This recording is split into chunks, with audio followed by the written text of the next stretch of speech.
Baik, Assalamualaikum warahmatullahi wabarakatuh. Waalaikumsalam warahmatullahi wabarakatuh. Waalaikumsalam Eh, warahmatullahi wabarakatuh.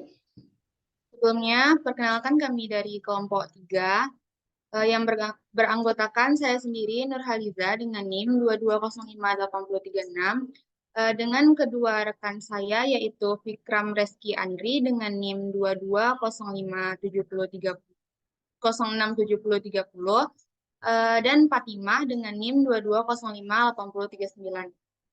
Nah, di sini kami akan mempresentasikan hasil diskusi kami mengenai administrasi pendidik dan tenaga kependidikan atau PTK.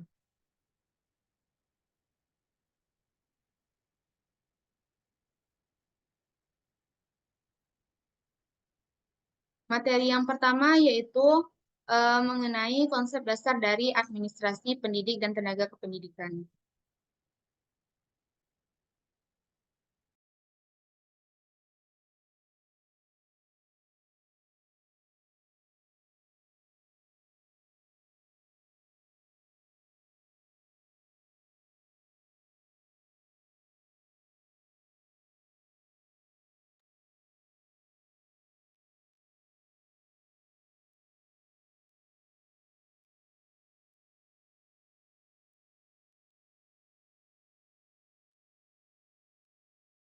Maaf ya teman-teman, saya screen-nya agak nge-lag.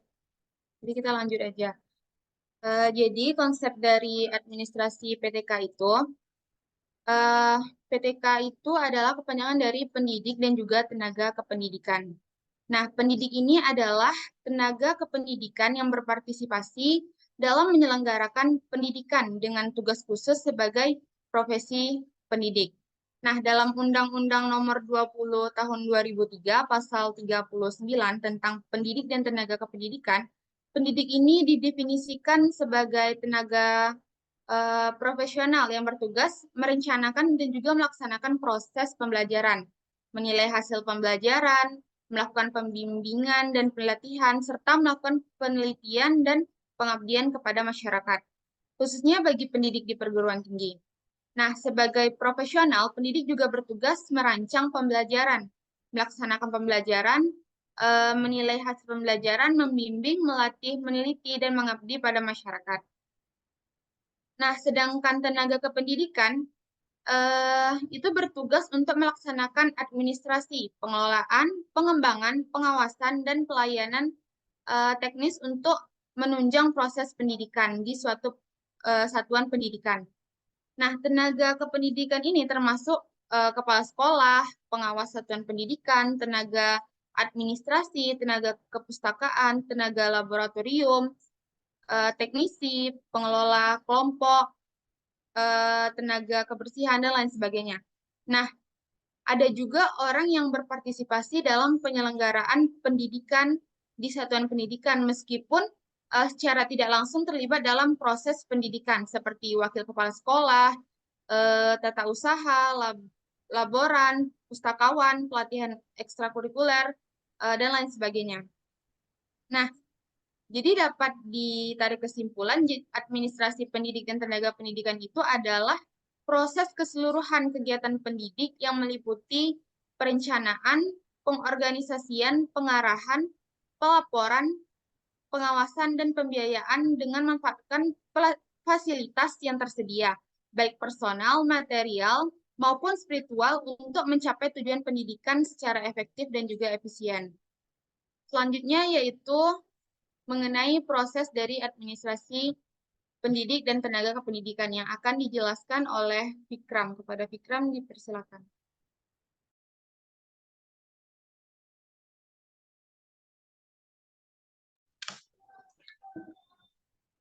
Baiklah, saya Fikram akan menjelaskan tentang proses administrasi PTK. Yang pertama yaitu perencanaan yang terdiri dari pengadaan tenaga kependidikan. Proses perekrutan personel di lembaga pendidikan merupakan kegiatan yang bertujuan untuk mengisi kekosongan formasi. Proses perekrutan personel pendidikan biasanya berlangsung melalui tahapan-tahapan berikut ini. Yang pertama, pengumuman lowongan, yang kedua pendaftaran, yang ketiga seleksi, yang keempat ujian atau tes, yang keempat pemeriksaan kesehatan, yang kelima pengumpulan hasil seleksi. Selanjutnya yaitu penempatan. Penempatan merupakan tindakan pengaturan posisi atau jabatan bagi seseorang.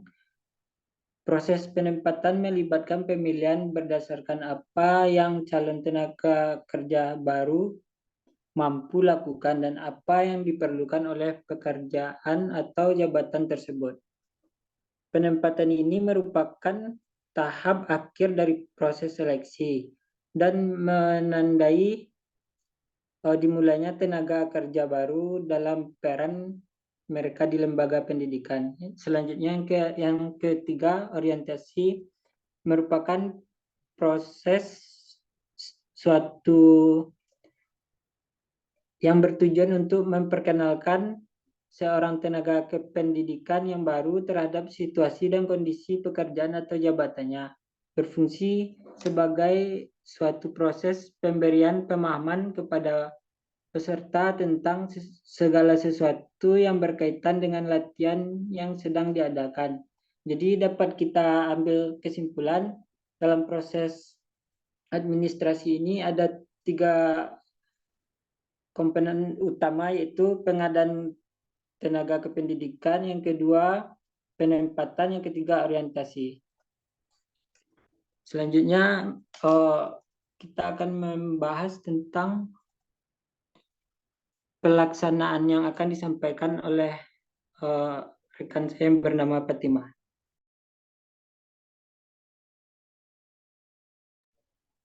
Baik, terima kasih.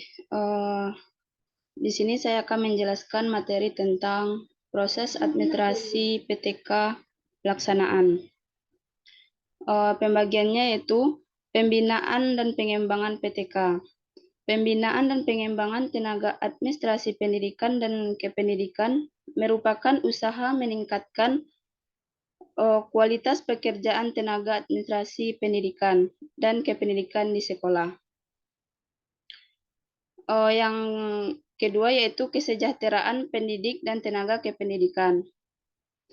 Pembagiannya yaitu gaji. Gaji merupakan hak yang diterima guru atau dosen atas pekerjaan dari penyelenggaraan pendidikan atau satuan pendidikan dalam bentuk finansial secara berkala sesuai dengan peraturan perundang-undangan.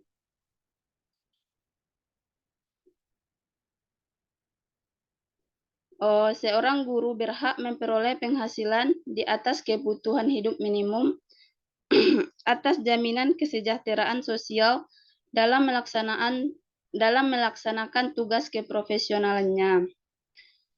Selanjutnya yaitu tunjangan.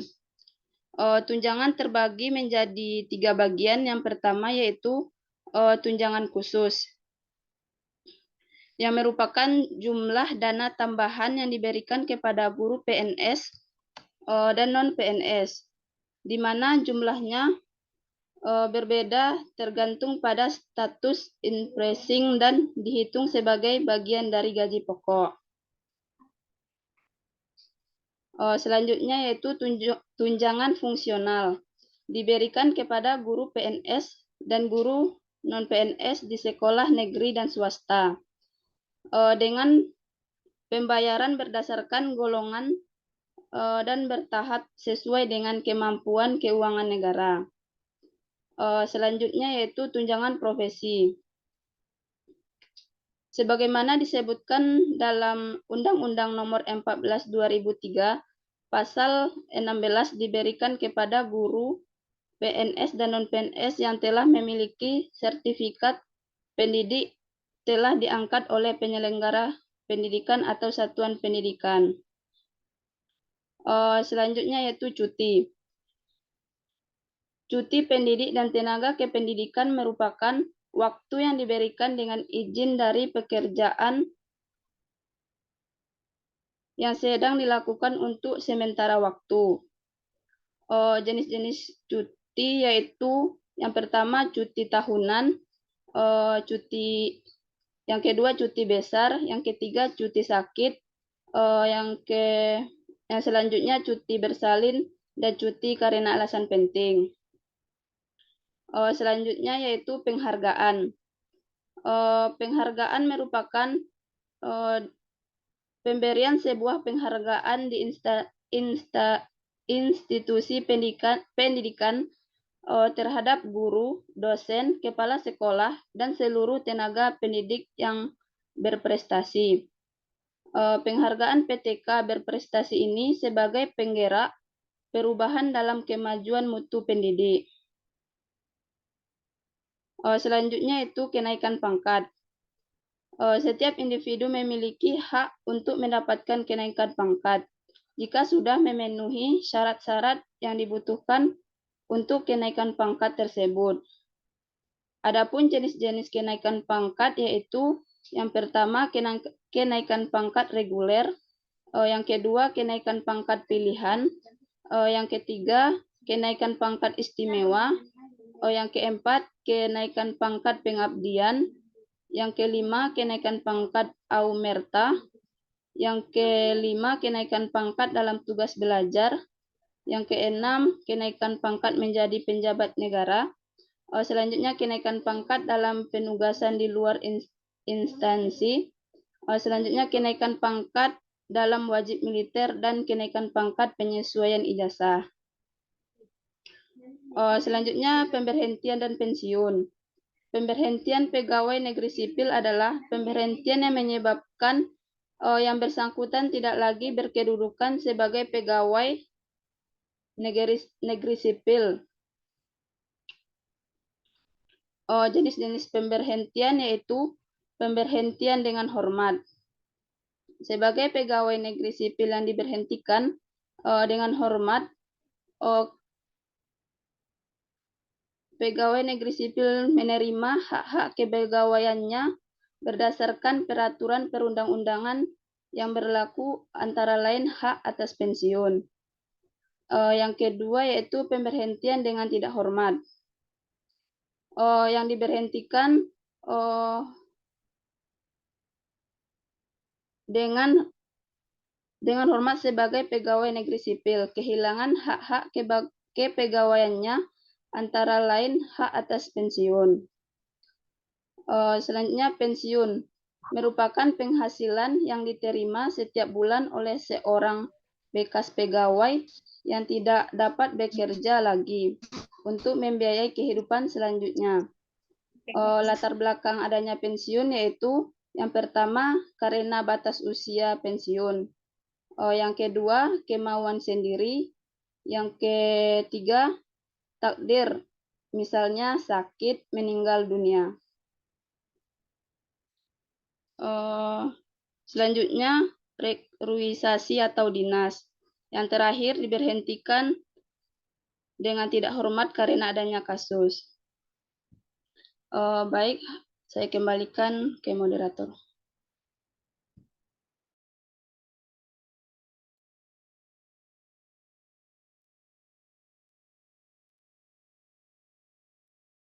Baik, terima kasih kepada Fikram dan Fatimah. Mungkin itu pemaparan materi dari kelompok kami. Selanjutnya yaitu kita masuk ke sesi kritik dan saran. Apakah dari teman-teman ada yang ingin memberikan kritik dan saran? Dipersilakan.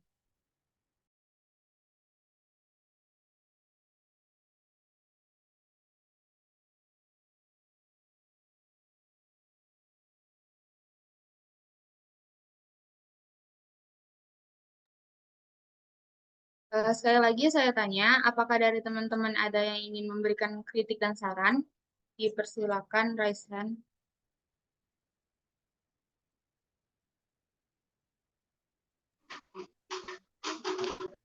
Izin kritik, moderator. Ya, kepada Fitra Julia dipersilakan. Baik, sebelumnya perkenalkan nama saya Fitra Julia dengan NIM 22046026. Di sini saya sedikit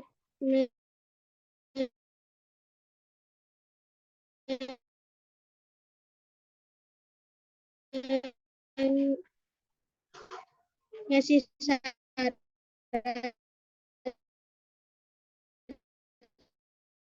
kepada kelompok penyaji, yaitu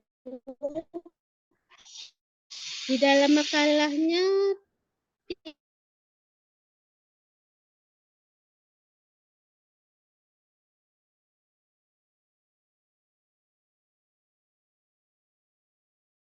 Izin moderator, kelompok suara Fitria Julianya gak putus-putus. yang Izin Kak Fitra Julia, suaranya putus-putus, Kak.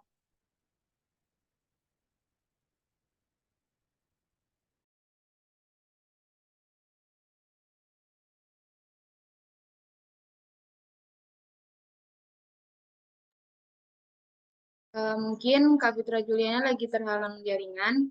Kita lanjut aja. Apakah dari teman-teman ada yang ingin memberikan kritik dan saran? Dipersilakan.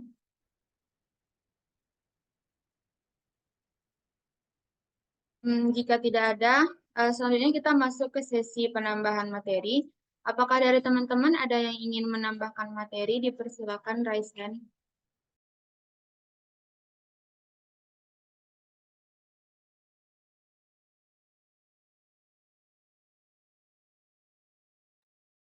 Baik, kepada Marlina Fitriani dipersilakan.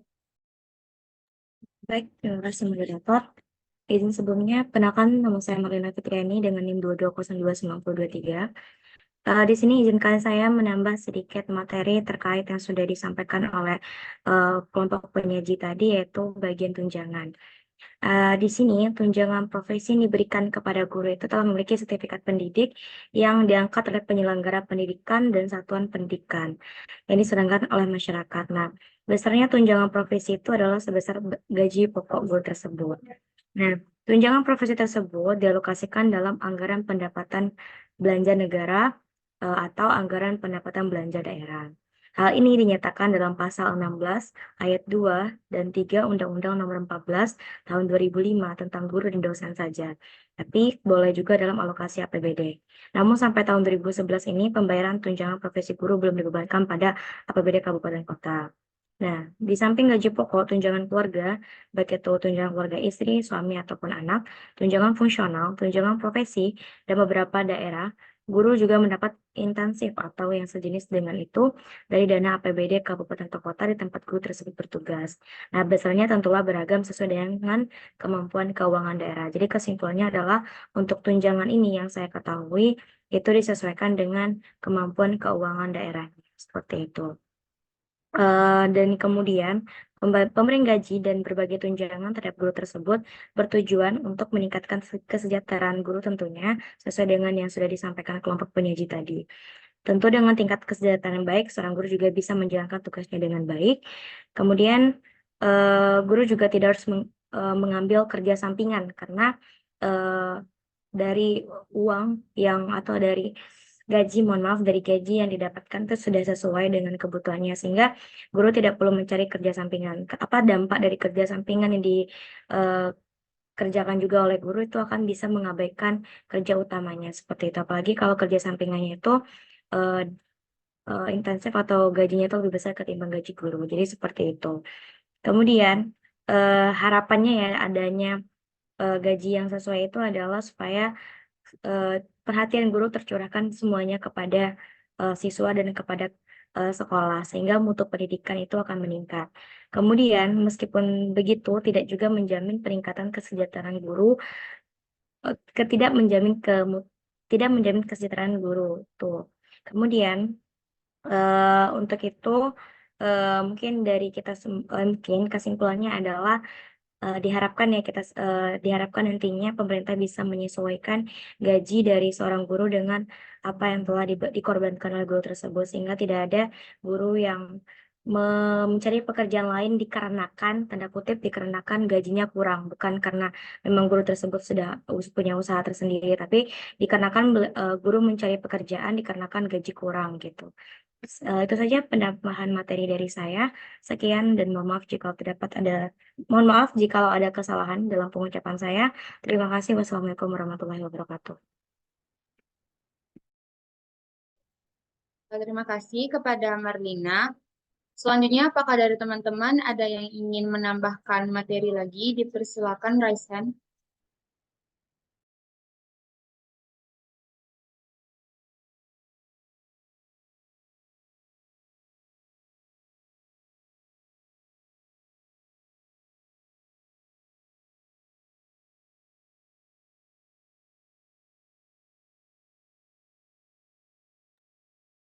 Jika tidak ada, selanjutnya kita masuk ke sesi pertanyaan. Nah, kepada teman-teman yang ingin bertanya, dipersilakan. Baik, kepada Hijratun Hasanah, dipersilakan. Baik, terima kasih moderator. Di sini sebelumnya perkenalkan saya Hijratun Hasanah dengan NIM 22046191 dari Prodi Pendidikan Sejarah. Di sini saya izin bertanya mengenai yang mana pertanyaan saya, coba kelompok penyaji jelaskan faktor-faktor apa saja yang mempengaruhi keputusan PTK dalam perencanaan dan pengadaan. Sekian dari saya kembalikan ke moderator. Baik, terima kasih. Untuk Kak Hijratun Hasanah, boleh minta tolong pertanyaannya ketik di grup aja.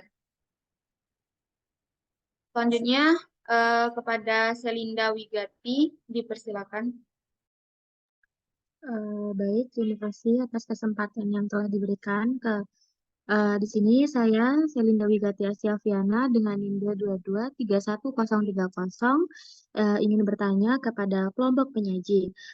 Pertanyaan saya yaitu tadi waktu pada proses pelaksanaan pengadaan tenaga kependidikan di sekolah, pertanyaan saya hambatan apa saja yang mungkin akan terjadi dan bagaimana cara mengatasi hambatan-hambatan tersebut. Terima kasih, saya kembalikan kepada moderator. Baik, terima kasih kepada Selinda. Pertanyaannya boleh diketik ulang di grup aja ya, Kak. Selanjutnya kepada Asminda Asmi, dipersilakan. Baik, terima kasih kepada kelompok penyaji. Saya akan bertanya mengenai bagaimana pengaruh cuti terhadap kinerja dan produktivitas PTK dan bagaimana evaluasi kinerja yang dilakukan terhadap PTK yang sedang cuti. Terima kasih. Baik, terima kasih kepada Asminda Asmi. Pertanyaannya boleh diketikkan di grup aja. Selanjutnya kepada Wulan Ramadhani, dipersilakan. Baik, terima kasih moderator. Saya Wulandari Ramadhani, NIM 22031115. Izin bertanya kepada kelompok penyaji. Tadi kan ada dijelaskan tentang pengelolaan kepegawaian PTK. Jadi bagaimana mekanisme pengembangan dan pembinaan PTK itu sendiri? Sekian, terima kasih. Baik, terima kasih kepada Wulan Ramadhani. Pertanyaannya boleh diketikkan di grup, Kak.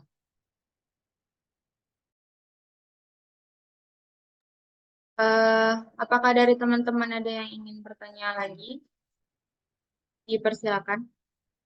Raise hand.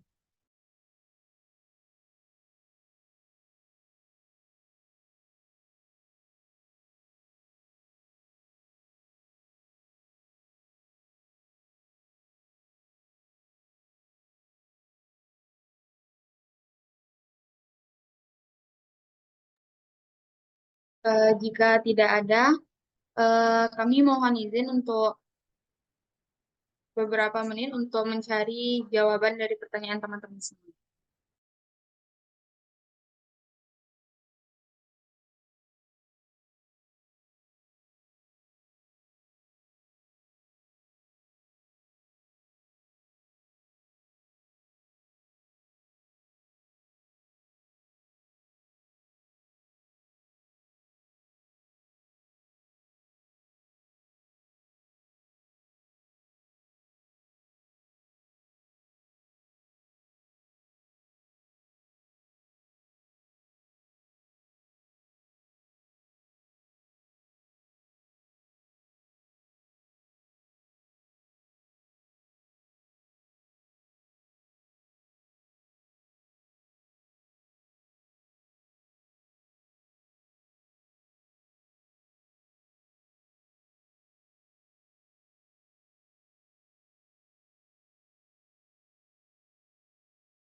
Baik.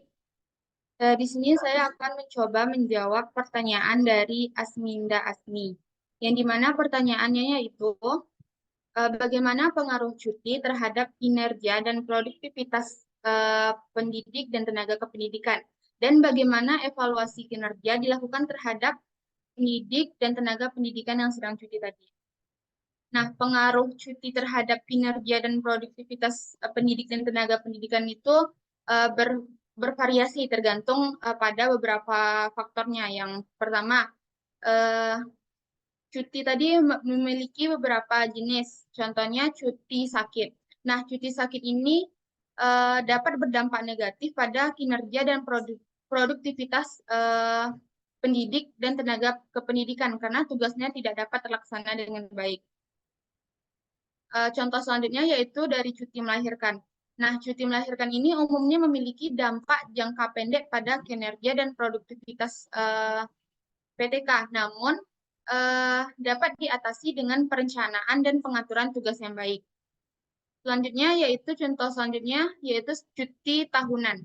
Nah, cuti tahunan ini dapat memberikan dampak positif pada kinerja dan produktivitas PTK dengan memberikan waktu yang bersifat untuk istirahat dan memulihkan energi bagi para pendidik dan juga tenaga kependidikan. Nah, evaluasi kinerja dari pendidik dan tenaga kependidikan yang sedang cuti itu bisa dilakukan dengan beberapa cara. Yang pertama yaitu dengan penilaian diri. Nah, jadi pendidik dan tenaga kependidikan ini yang sedang cuti dapat diminta untuk melakukan penilaian diri terhadap kinerja mereka selama periode cuti. Yang kedua, bisa dengan penilaian oleh rekan kerjanya. Jadi, rekan kerja pendidik dan tenaga kependidikan ini yang sedang cuti dapat diminta untuk memberikan penilaian terhadap kinerja pendidik dan juga tenaga kependidikan tersebut. Selanjutnya bisa diatasi dengan penilaian oleh atasannya. Jadi, atasan pendidik dan tenaga kependidikan ini yang sedang cuti tadi dapat melakukan penilaian kinerja berdasarkan hasil kerja pendidik dan tenaga pendidik yang sebelumnya cuti dan informasi dari rekan kerja lain. Mungkin itu jawaban dari pertanyaan dari Asminda Asmi. Apakah dari teman-teman ada yang ingin menambahkan jawaban? Dipersilakan.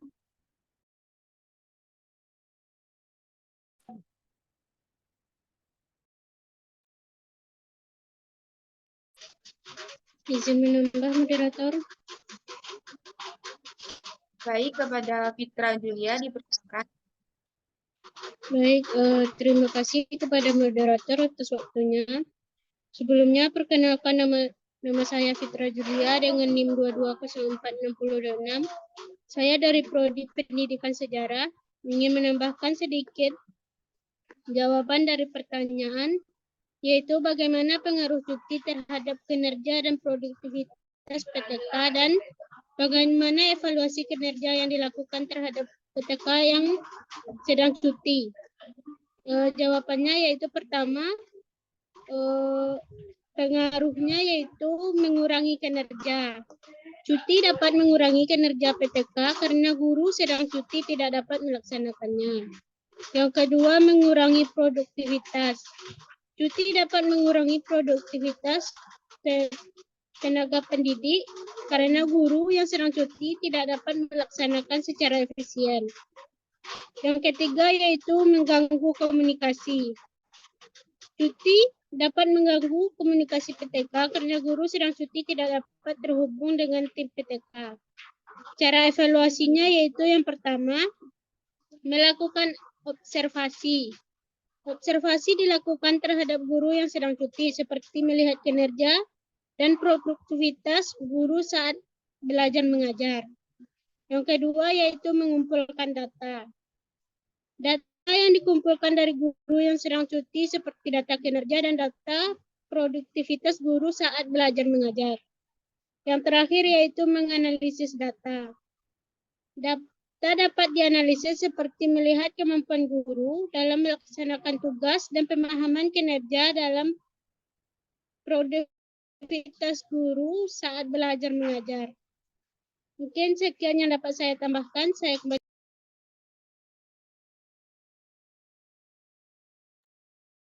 Baik, terima kasih kepada Fitra Julia. Selanjutnya, apakah dari teman-teman ada yang ingin menambahkan jawaban dari pertanyaan Asminda Asmi tadi? Dipersilakan.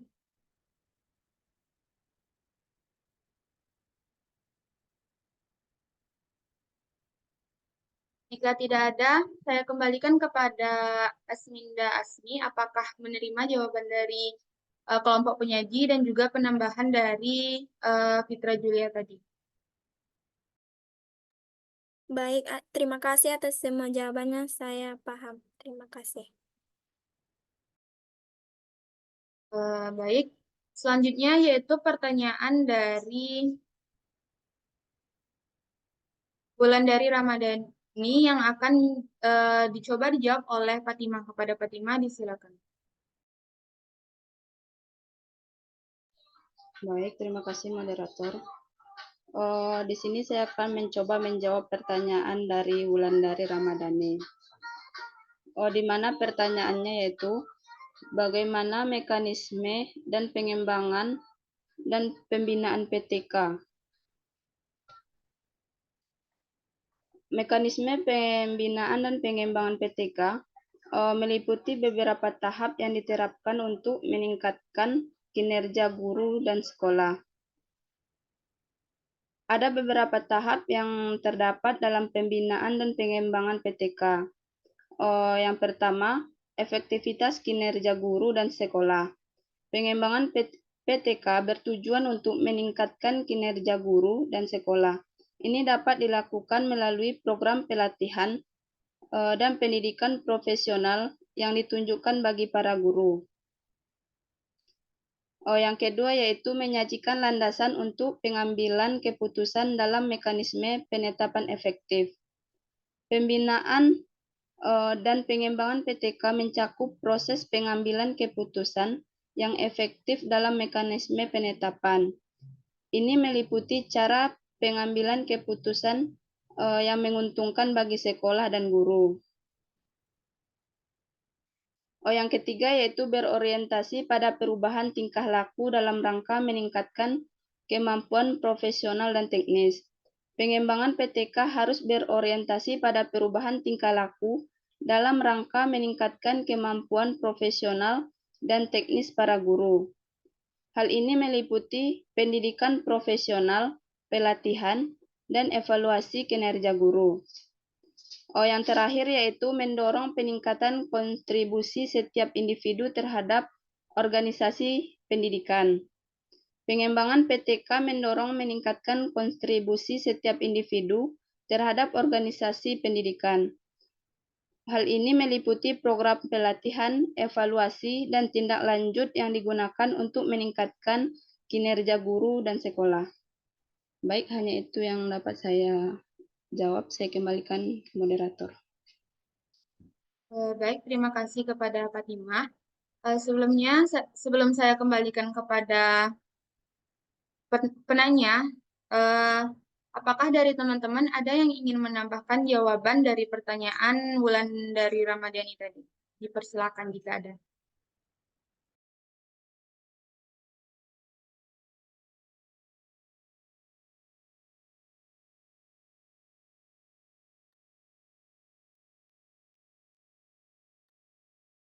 Jika tidak ada, selanjutnya saya kembalikan kepada Wulandari Ramadhani. Apakah menerima jawaban dari kelompok penyaji? Baik, terima kasih moderator. Saya sudah paham dengan bagaimana mekanisme pembinaan dan pengembangan PTK, yaitu ada efektivitas pembinaan guru dan sekolah, menyajikan landasan dalam pengambilan keputusan dalam penetapan, selanjutnya berorientasi dalam perubahan tingkah laku, dan terakhir yaitu mendorong peningkatan kontribusi setiap individu terhadap pendidikan. Saya sudah paham dengan jawaban yang diberikan. Terima kasih moderator. Baik, terima kasih kepada Wulan Ramadhani. Selanjutnya pertanyaan dari Selinda akan dicoba dijawab oleh Fikram. Kepada Fikram disilakan. Baik, terima kasih moderator. Saya akan menjawab pertanyaan dari Selinda Wigati Asih Afiana, yaitu pertanyaannya, pada proses pelaksanaan pengadaan tenaga kependidikan di sekolah, hambatan apa saja yang mungkin akan terjadi dan bagaimana cara mengatasi hambatan tersebut? Hambatan yang mungkin terjadi di sekolah yang pertama yaitu keterbatasan anggaran. Sekolah mungkin tidak memiliki anggaran yang cukup untuk merekrut tenaga kependidikan yang berkualitas.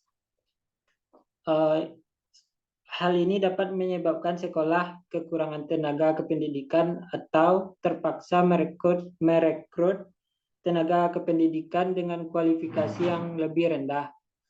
Yang kedua, kurangnya pelamar yang berkualitas. Di beberapa daerah mungkin sulit untuk kita menemukan pelamar yang berkualitas yang memiliki kualifikasi sesuai dengan kebutuhan untuk posisi tenaga kependidikan. Hal ini dapat disebabkan oleh kurangnya minat terhadap profesi tenaga kependidikan atau karena gaji dan tunjangan yang ditawarkan tidak kompetitif. Yang ketiga, proses seleksi yang berbelit-belit. Proses seleksi tenaga kependidikan di sekolah kadang cukup lama dan berbelit-belit. Hal ini dapat menyebabkan penundaan dalam pengisian posisi yang kosong dan membuat sekolah kehilangan kandidat yang berkualitas. Yang keempat, kurangnya transparansi. Kurangnya transparansi dalam proses pengadaan tenaga kependidikan dapat menyebabkan nepotisme dan favoritisme.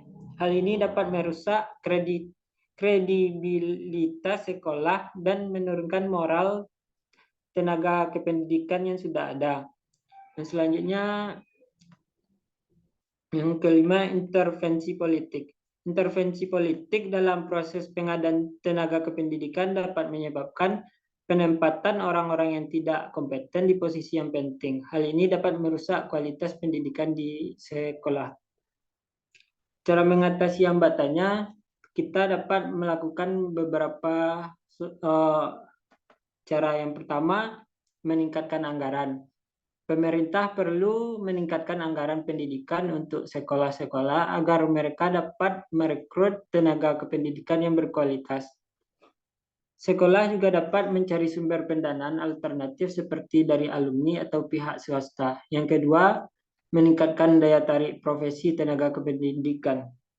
Pemerintah perlu meningkatkan gaji dan tunjangan tenaga kependidikan agar profesi ini lebih menarik bagi orang-orang yang berkualitas. Sekolah juga dapat menawarkan program pengembangan profesional dan penghargaan bagi tenaga kependidikan yang berprestasi. Yang ketiga, menyederhanakan proses seleksi. Sekolah perlu menyederhanakan proses seleksi tenaga kependidikan agar lebih efisien dan efektif. Hal ini dapat dilakukan dengan menggunakan sistem online dan melibatkan pihak eksternal dalam proses seleksi. Dan yang keempat, meningkatkan transparansi. Sekolah perlu meningkatkan transparansi dalam proses pengadaan tenaga kependidikan dengan mengumumkan informasi tentang lowongan pekerjaan dan proses seleksi secara publik. Hal ini dapat dilakukan melalui website sekolah atau media sosial. Yang terakhir, mencegah intervensi politik. Pemerintah perlu membuat peraturan yang melarang intervensi politik dalam proses pengadaan tenaga kependidikan. Sekolah juga perlu menjaga independensi mereka dalam proses pengadaan tenaga kependidikan. Sekian jawaban dari saya. Saya kembalikan kepada moderator. Baik, terima kasih kepada Fikram. Sebelum saya kembalikan kepada Selinda, apakah dari teman-teman ada yang ingin menambahkan jawaban dari pertanyaan Selinda tadi? Jika ada, dipersilakan.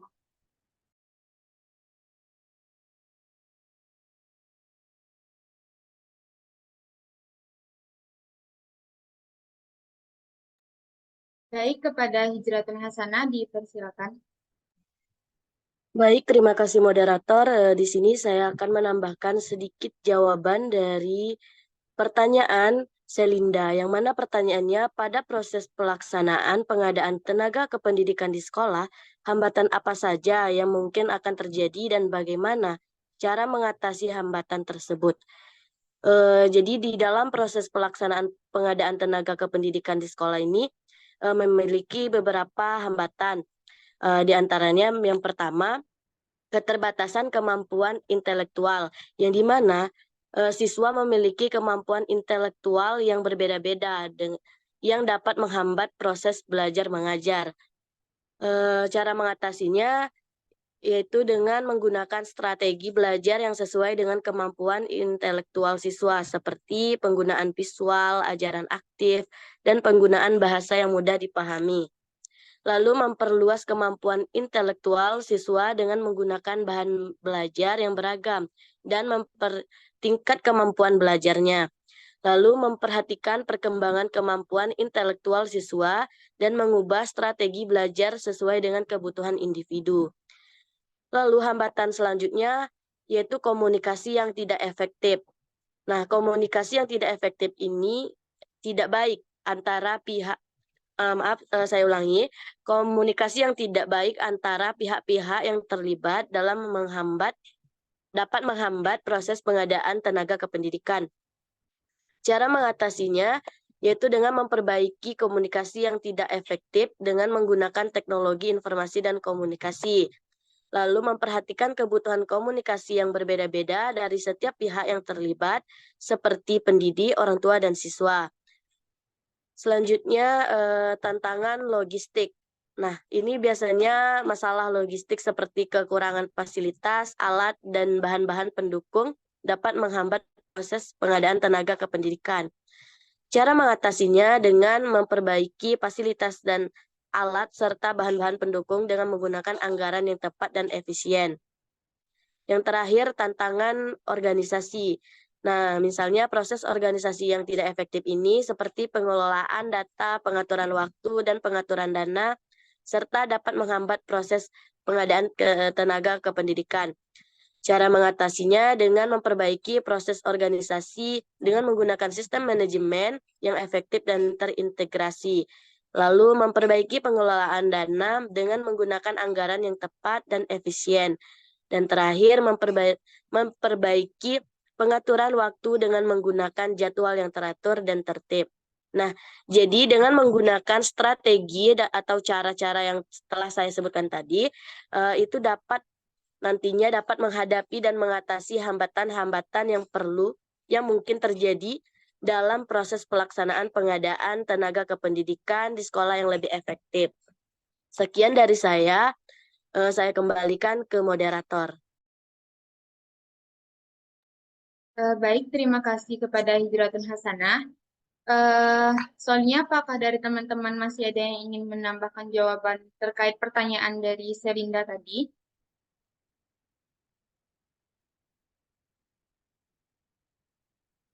Jika tidak ada, saya kembalikan kepada Selinda. Apakah menerima jawaban dari kelompok penyaji dan juga penambahan jawaban dari Hijratun Hasanah tadi? Baik, terima kasih atas jawaban yang diberikan dari kelompok penyaji dan Hijratun Hasanah. Dari jawaban tadi saya sudah bisa terima dan insya Allah paham. Terima kasih. Baik, terima kasih kepada Selinda. Pertanyaan terakhir yaitu dari Hijratun Hasanah yang akan dicoba dijawab oleh Fatimah. Kepada Fatimah disilakan. Baik, terima kasih moderator. Di sini saya akan mencoba menjawab pertanyaan dari Hijratun Hasanah, di mana pertanyaannya yaitu jelaskan faktor-faktor apa saja yang mempengaruhi keputusan PTK dalam perencanaan dan pengadaan. Faktor-faktor yang mempengaruhi keputusan PTK dalam perencanaan dan pengadaan antara lain yaitu kepentingan dan prioritas proyek, PTK akan mempertimbangkan kepentingan dan prioritas proyek dalam membuat keputusan. Proyek mempunyai tinggi kepentingan dan prioritas akan mempunyai kelebihan dalam pengadaan. Yang selanjutnya yaitu biaya. Biaya adalah faktor yang penting dalam keputusan PTK. PTK akan mempertimbangkan biaya yang diperlukan untuk menyelesaikan proyek yang akan memilih pengadaan yang paling murah dan efisien. Selanjutnya yaitu quality dan kecakapan. Quality dan kecakapan adalah faktor yang penting dalam keputusan PTK. PTK akan memilih pengadaan yang mempunyai quality yang tinggi dan kecakapan yang baik. Selanjutnya itu teknologi dan inovasi. Teknologi dan inovasi adalah faktor yang sangat penting dalam keputusan PTK. PTK akan memilih pengadaan yang mempunyai teknologi yang canggih dan inovasi yang tinggi. Selanjutnya, kemahiran dan pengalaman. Kemahiran dan pengalaman adalah faktor yang penting dalam keputusan PTK yang akan memilih pengadaan yang mempunyai kemahiran dan pengalaman yang tinggi.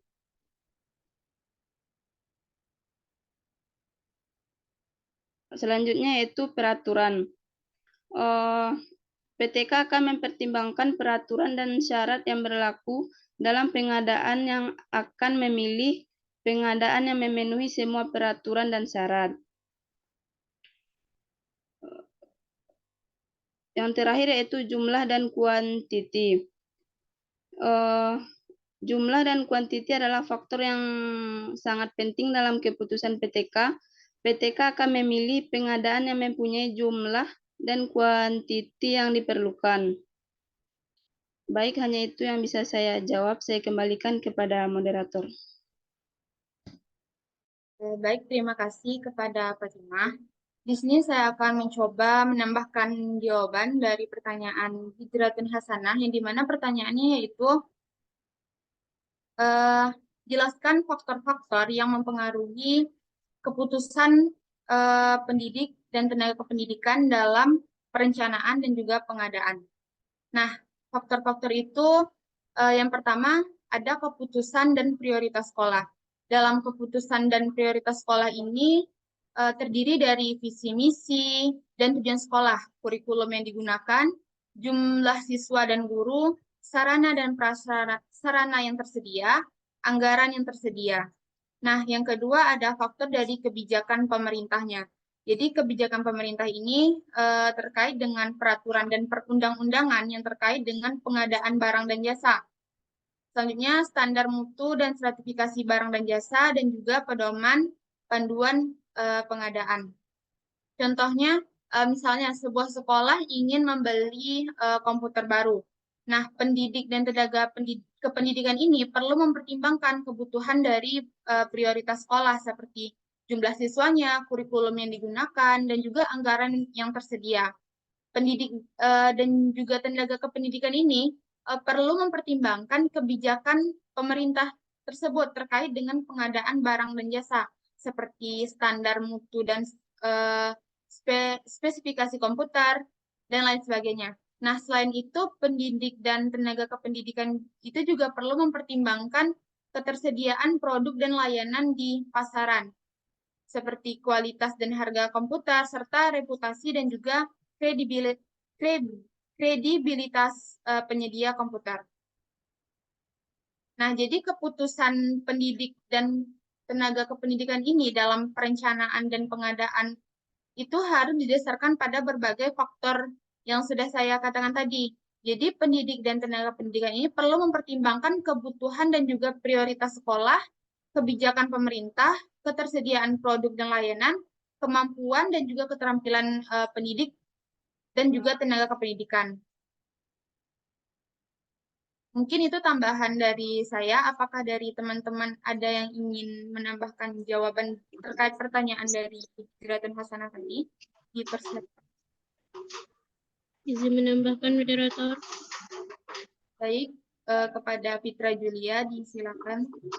Baik, sebelumnya terima kasih kepada moderator atas waktunya.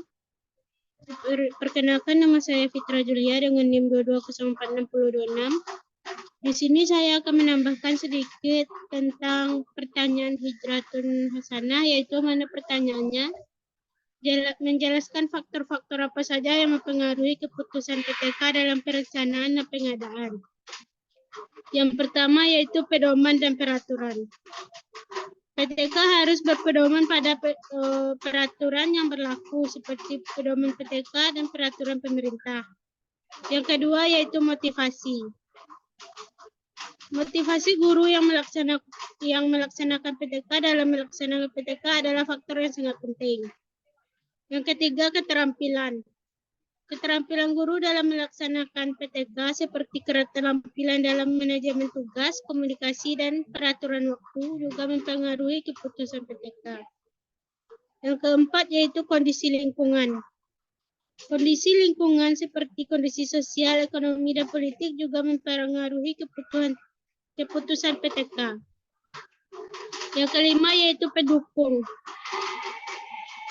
Pendukung seperti sumber daya manusia, alat, dan bahan juga mempengaruhi keputusan PTK. Yang terakhir yaitu kinerja. Kinerja siswa dan guru yang dalam proses belajar mengajar seperti kemampuan penggunaan alat peraga dan kemampuan guling ke depan siswa juga mempengaruhi keputusan PTK.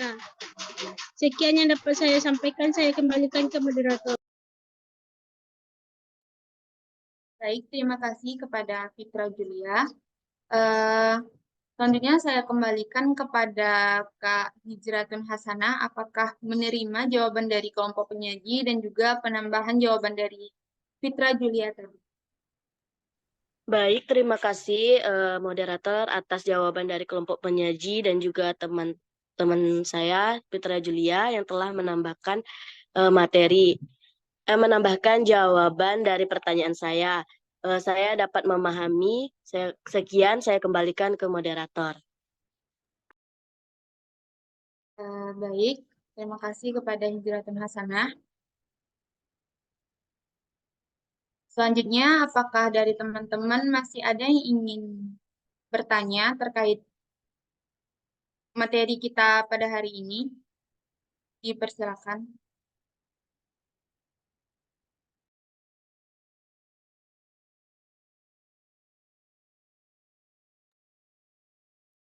Jika tidak ada, mungkin cukup sekian presentasi dari kelompok kami dan terima kasih kepada teman-teman yang sudah berpartisipasi pada perkuliahan kita hari ini.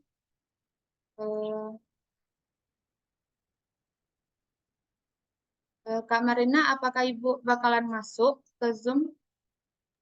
Oke, terima kasih kelompok penyaji. Izin dulu sebelum itu. Ini jangan keluar dulu ya teman-teman. Mungkin teman-teman udah keluar boleh join lagi. Kita belum screenshot absen buat dikirim ke grup. Karena Ibu juga belum masuk. Tadi pesan Ibu, kalau seandainya jam 12 belum juga Ibu masuk, kita screenshot dulu absennya. Jadi untuk teman-teman mohon izin tanpa mengurangi rasa hormat saya, karena kita sama mahasiswa juga, tolong dihidupkan kameranya dan akan saya screen.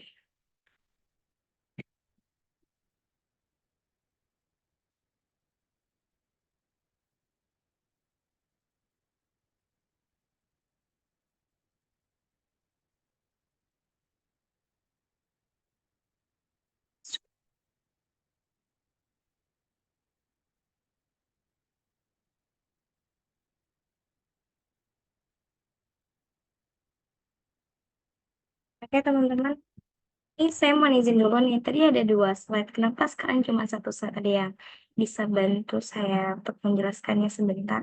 Tadi ada 2 slide, sekarang cuma 1. Belum semuanya kegabung. Ini gimana nih?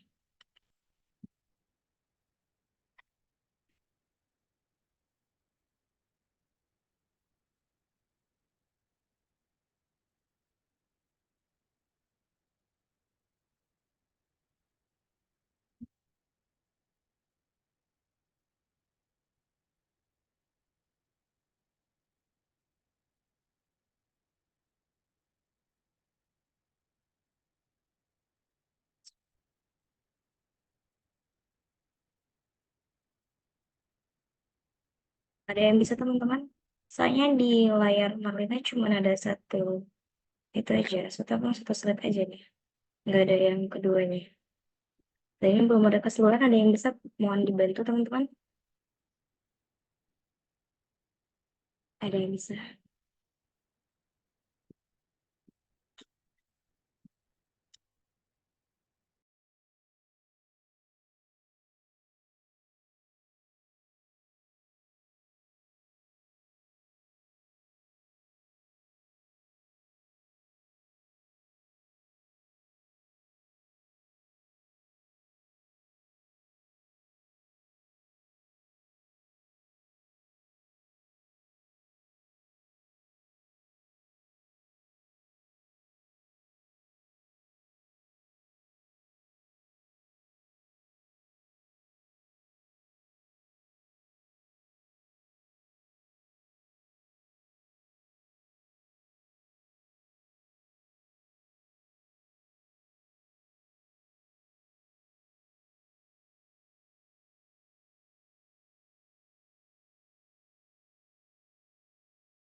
Iya teman-teman, ini masih terkendala cuma satu slide doang. Ada yang pakai laptop terus dia ada muncul 2 slide. Mungkin tadi itu Kak 2 slide udah ada yang keluar sebelumnya. Jadi tinggal 1 slide ini aja lagi. Iya, 5 kali ya Allah, pintar matematika saya. Oke, itu lagi ya guys. Makasih ya Nuraliza. Oke, semuanya udah buka. Oke, ini kan satu set aja ya. Izin Bang Muhammad Al Ihsan nggak mau diitin dulu itunya Bang. Apa namanya? Kameranya. Ya. Oke, sip. Oke, karena cuma satu slide, semuanya tahan ya. Berikan senyuman terbaik.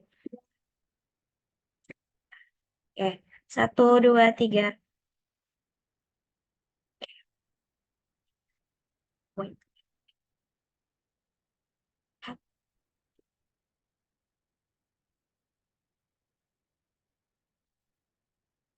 Set dulu.